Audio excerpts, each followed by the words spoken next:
প্রাসঙ্গিক তথ্য সহ মাউন্ট ফুজির সংক্ষিপ্তসার এবং জাপানের জন্য এর তাৎপর্য সম্পর্কে বিস্তারিত আলোচনা।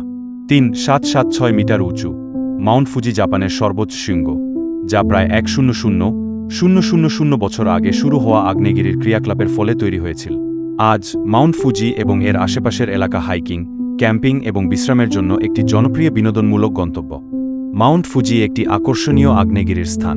এটি জাপানি শিল্পের এক বিশেষ বিষয় হয়ে উঠেছে, বিশেষ করে ১৬০০ সালের পর, যখন এডো, বর্তমানে টোকিও, রাজধানী হয়ে ওঠে এবং মানুষ টোকাইডো রাস্তায় ভ্রমণের সময় পাহাড়টি দেখতে পেত। ইতিহাসবিদ এইচ. বাইরন ইয়ারহার। মাউন্ট ফুজি একটি আকর্ষণীয় আগ্নেয়গিরির স্থান। এটি জাপানি শিল্পের এক বিশেষ বিষয় হয়ে উঠেছে, বিশেষ করে ১৬০০ সালের পর, যখন এডো, বর্তমানে টোকিও, রাজধানী হয়ে ওঠে এবং মানুষ টোকাইডো রাস্তায় ভ্রমণের সময় পাহাড়টি দেখতে পেত। ইতিহাসবিদ এইচ.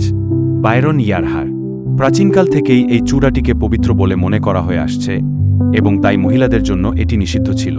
১৮৭২ সালের আগে জাপান সরকার একটি আদেশ জারি করে ৪ মে ১৮৭২ grand council of state addict ৯৮, যাতে বলা হয়েছিল মন্দির এবং মন্দিরের জমিতে নারীদের বর্জনের যে কোনো অবশিষ্ট প্রথা অবিলম্বে বিলুপ্ত করা হবে এবং পূজার জন্য পর্বত আরোহণ ইত্যাদির অনুমতি দেওয়া হবে।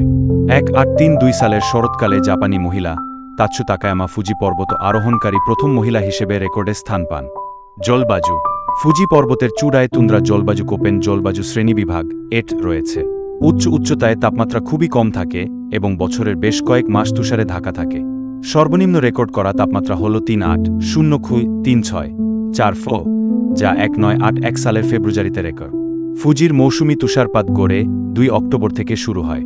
২০২৪ সালে ৬ নভেম্বর তুষারপাতের সৃষ্টি হয়, যা ১৮৯৪ সালে রেকর্ড শুরু হওয়ার পর থেকে সর্বশেষ ঘটনা। ভিডিওটি দেখার জন্য ধন্যবাদ। লাইক, কমেন্ট ও সাবস্ক্রাইব করে পাশে থাকবেন এরকম আরও নতুন ভিডিও দেখতে।